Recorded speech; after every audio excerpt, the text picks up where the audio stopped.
بسم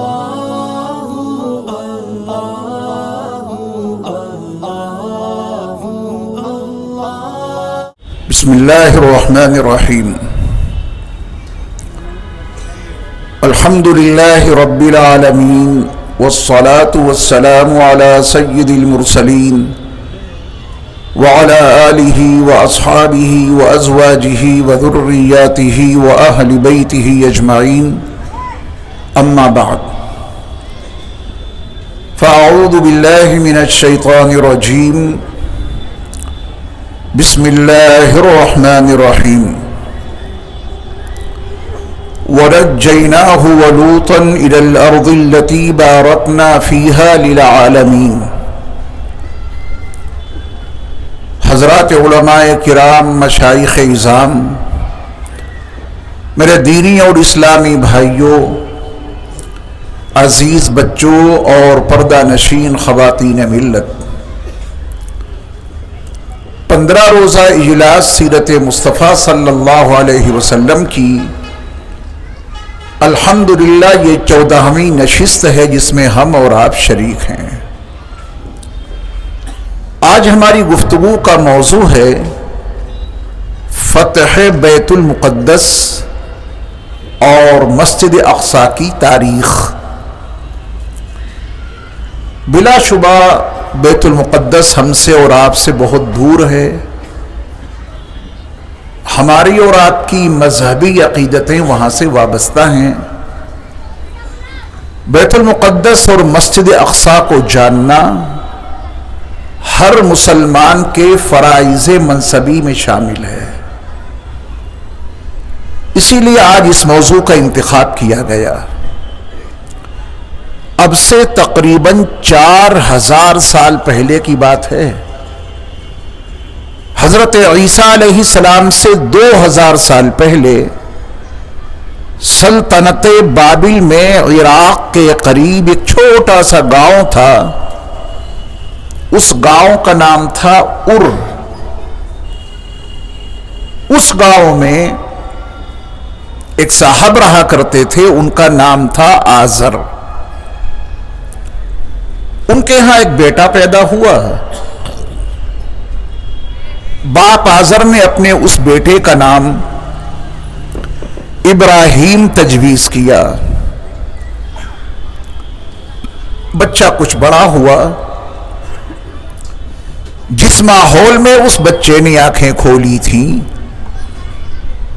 وہ بت پرستی اور بت تراشی، بت فروشی کا ماحول تھا۔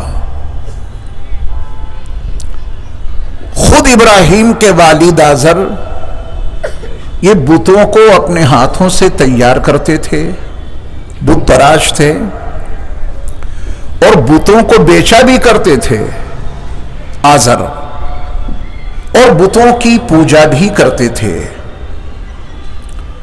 ایسے ماحول میں ابراہیم نے آنکھیں کھولی تو یہ ایک سچائی ہے کہ بچہ جس ماحول میں آنکھیں کھولتا ہے اس ماحول کے اثرات چاہے نہ چاہے اس کی زندگی پہ ضرور مرتب ہوتے ہیں۔ لیکن اللہ تعالیٰ نے حضرت ابراہیم علیہ السلام کے لیے کچھ اور ہی فیصلہ کر رکھا تھا۔ ابراہیم علیہ السلام نے جب عقل و شعور کی منزل میں قدم رکھا تو ان کے والد آزر نے یہ خواہش ظاہر کی کہ اپنے گھر میں جو بت تراشی اور بت فروشی اور بت پرستی کا سلسلہ جاری ہے اس میں ابراہیم علیہ السلام بھی برابر کے شریک رہیں۔ یہ پورے گھر کا دباؤ تھا، لیکن ابراہیم علیہ السلام نے نہ بت تراشی میں کوئی حصہ لیا، نہ بت فروشی میں کوئی حصہ لیا، اور نہ ہی بت پرستی کی۔ ابراہیم علیہ السلام کا یہ برتاؤ تمام گھر والوں کے لیے اور خاص طور پہ ان کے باپ آزر کے لیے بہت ہی تشویشناک تھا۔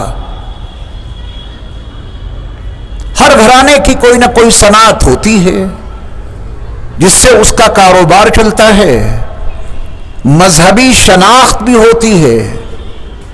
کوئی باپ نہیں چاہتا کہ اس کی اولاد اس مذہب سے نکل جائے جو اس کے گھر والوں کا ہے۔ تو تمام لوگوں کے لیے، پوری بستی کے لیے یہ بات باعث تشویش بن گئی کہ اکیلا ابراہیم ہے جو نہ گھر کے کام میں حصہ لیتا ہے، بت تراشی میں کوئی حصے داری نہیں۔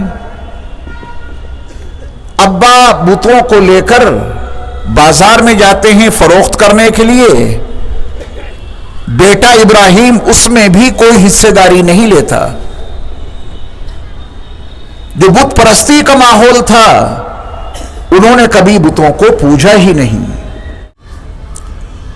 نوبت یہاں تک پہنچی کہ وقت کے شہنشاہ نمرود نے دلائل اور شواہد کے لحاظ سے شکست کھانے کے بعد ابراہیم علیہ السلام کو دہکتے ہوئے شعلوں میں ڈالنے کا منصوبہ بنایا، اور پھر اس نے ایسا ہی کیا۔ ابراہیم علیہ السلام کو جب ان دہکتے ہوئے شعلوں میں ڈالا گیا تو وہ اللہ جس کے قبضے میں کائنات کا ہر ذرہ ہے، کائنات کے ذرے ذرے پر جس اللہ کی حکومت قائم ہے، وہ جسے بچانا چاہے کائنات کی کوئی طاقت اسے فنا نہیں کر سکتی۔ نمرود کے اہلکاروں نے جب ابراہیم علیہ السلام کو ان دہکتے ہوئے شعلوں میں ڈالا تو اللہ رب العزت والجلال نے آگ کو حکم دیا، یا نار کونی بردا وسلاما علی ابراہیم، اے آگ تو سلامتی کے ساتھ ابراہیم علیہ السلام کے لیے ٹھنڈی ہو جا۔ ایک وقت وہ آیا کہ سیدنا ابراہیم علیہ السلام بعافیت، بحسن و خوبی اس آگ سے باہر نکلے۔ 3 نفری قافلہ، ایک ابراہیم علیہ السلام، ایک آپ کی اہلیہ محترمہ جو آپ کی چچازاد بہن بھی تھی حضرت سارہ علیہ السلام، اور ایک آپ کے بھتیجے حضرت لوط علیہ السلام۔ یہ 3 لوگ عرس سے باہر نکلے، عراق کو عبور کیا، پوری سلطنت بابل کو پار کرتے ہوئے، مصر ہوتے ہوئے پھر ایک مقام پر آئے۔ اس مقام کا نام موجودہ وقت میں مدینۃ الخلیل ہے، اس کا نام کنعان بھی رہا ہے۔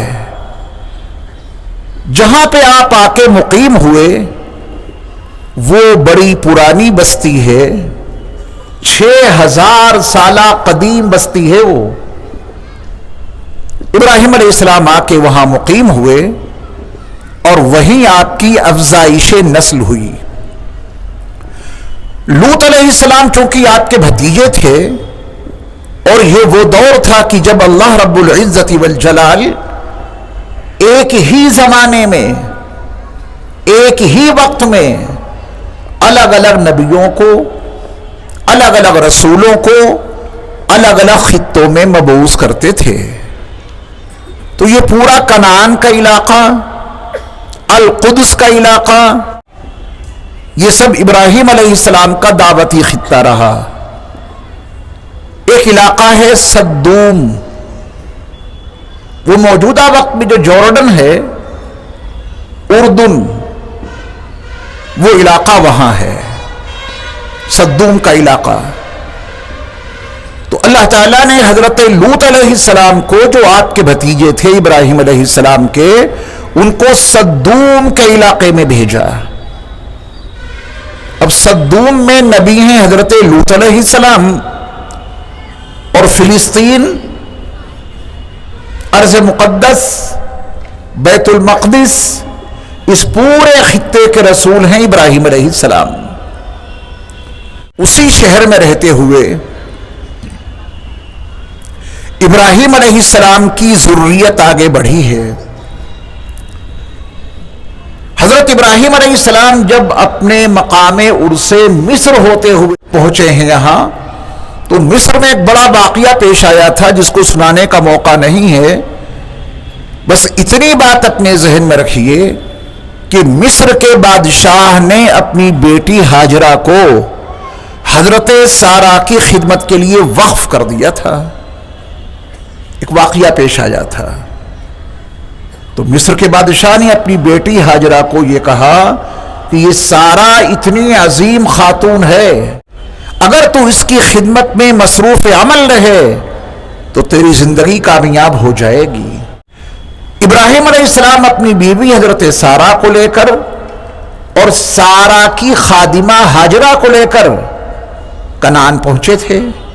وہیں پھر آپ نے قیام اختیار کیا. حضرت سارہ نے اپنی خادمہ ہاجرہ کو اپنے شوہر ابراہیم علیہ السلام کی زوجیت میں دے دیا. اور اللہ کی شان یہ دیکھیں کہ حضرت ہاجرہ کی گود پہلے آباد ہوئی، ان کے بطن سے اسماعیل علیہ السلام پیدا ہوئے، اور حکم الہی سے ابراہیم علیہ السلام حضرت ہاجرہ اور حضرت اسماعیل کو مکۃ المکرمہ کی وادی غیر ذی زرع میں، جہاں بیت اللہ کی کوئی تعمیر نہیں تھی، جہاں بیت اللہ کے در و دیوار تک باقی نہیں تھے، وہاں چھوڑ کے آ گئے. بعد میں حضرت سارہ کے بطن سے حضرت اسحاق علیہ السلام کا تولد ہوا.